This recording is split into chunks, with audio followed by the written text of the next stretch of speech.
everyone, welcome back to Sunny Live Show, and thank you so much guys for tuning in. Well guys, I'm back again with the Mzansi Soapie stories, and today I'm talking about the new story ezongena ke espacini somkhokha njengoba nazi ukuthi ke kuleli viki bakithi iveli ibhlungu kakhulu, especially bathandi bomdlalo ke umkhokha njengoba ke ugcina ke mhla ka 28. So ke the new story that is coming igama laso ke iThonga.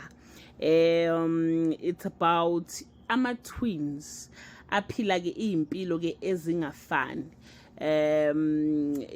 Abantu abaningi bazi ukuthi ama-twins aphila impilo efanayo, but in this story they are showing us ama-twins aphila ke impilo engafani, yet they protect each other.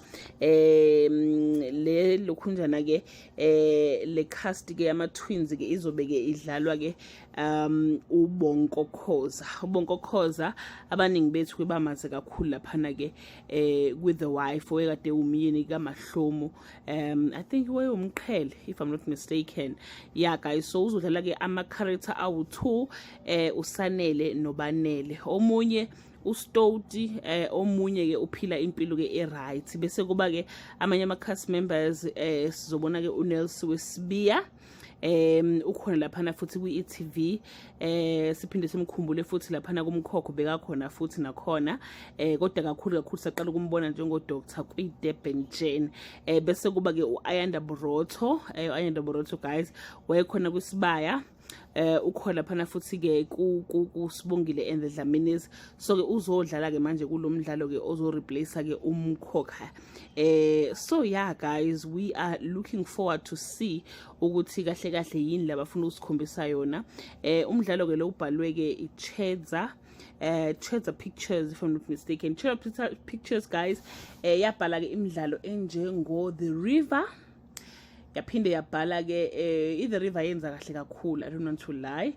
Yasephinde futhi yabhala ke umdlalo iGqeberha, yabhala iGqeberha ke angazi nini ngaphawula ukuthi ke nabona uhamba kanjani, but ke iChedza Pictures yabhala ke umdlalo iGqeberha guys, but ke nayo iGqeberha bayikhanselile ke after season 2. Asibange saba nayo ke season 3 kwiGqeberha because abantu beqala ukubhoreka and ama viewers ebese ehla. So asazi ke lo mdlalo omusha ke bazowufaka manje ukuthi ke singalindela ini, if we can expect ukuthi singaze sifike ku season 2, if the story will be interesting ngendlela esifisa ngakhona.